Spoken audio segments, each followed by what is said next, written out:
All right, state your name. What's your name? Dottie Bolzenius. What was your maiden name? Dottie, they called me Dottie all the time. What was your last name? Where did you live at? Over in Augusta, Missouri, on a farm. And where did you work? Well, I helped work on a farm first, and then I went to Washington, and I got a job at a shoe factory.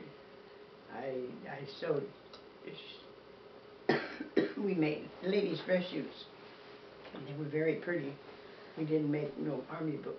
They had another factory in Washington, but they made army boots and army shoes and all that stuff. But what was the name of the factory you worked at? KDK Shoe Factory. And where was that located? On East 5th Street. What was the name of the other shoe factory? International. Okay. This KDK was right close to the hospital, where the hospital was at. Okay. Across the street. Did you have a boyfriend in the war?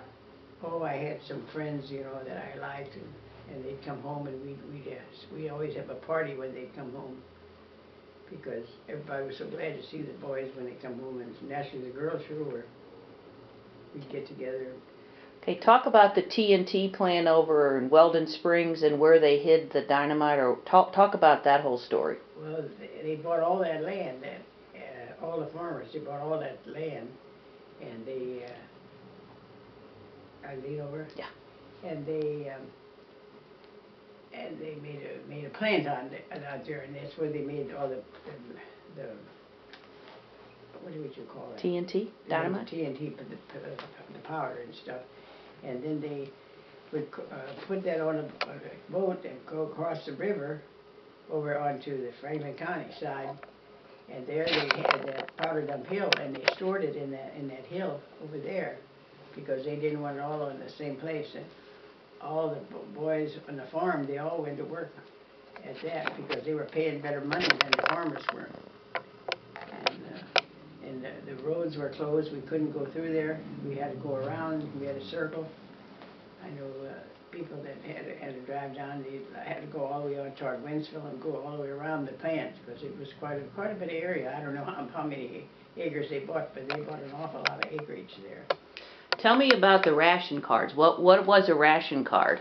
Well, you'd get a ration. Everyone in the family would get a ration card, and they were like stamps. And that was good for the week or 2 weeks. I don't remember what that was, if it was good for 1 week or 2 weeks. And then you had it for coffee, you had it for sugar, and I think we even had it for canned goods, and we had it for meat. And I can tell you a good one on meat. After I went to work in Washington, when I guess I was about 21 or 22, and I went to work in Washington, I went to work at the shoe factory there. And I lived with a girlfriend of mine, and when we went to the store one night, we was going to buy some meat, and they said, "How many's in your family?" And we said 2.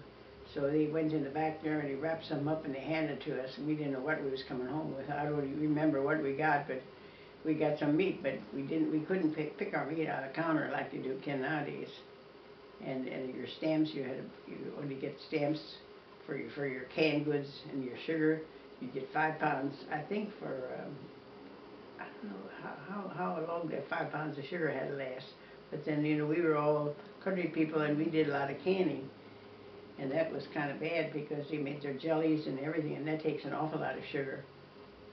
And your canned goods, well, we had a garden. Nowadays they call them, later on they call them victory gardens, but we always did have a garden, and we raised most of our food, and that helped us.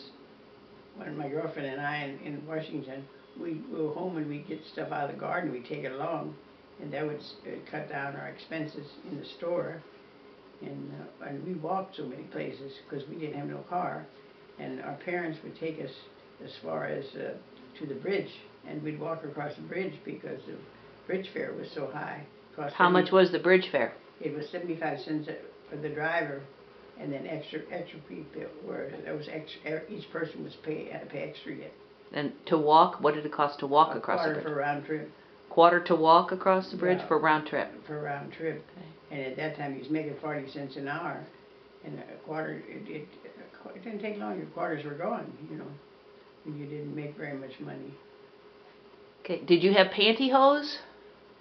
When did pantyhose? You talked about pantyhose being invented during the war, or nylons, or stockings? Well, we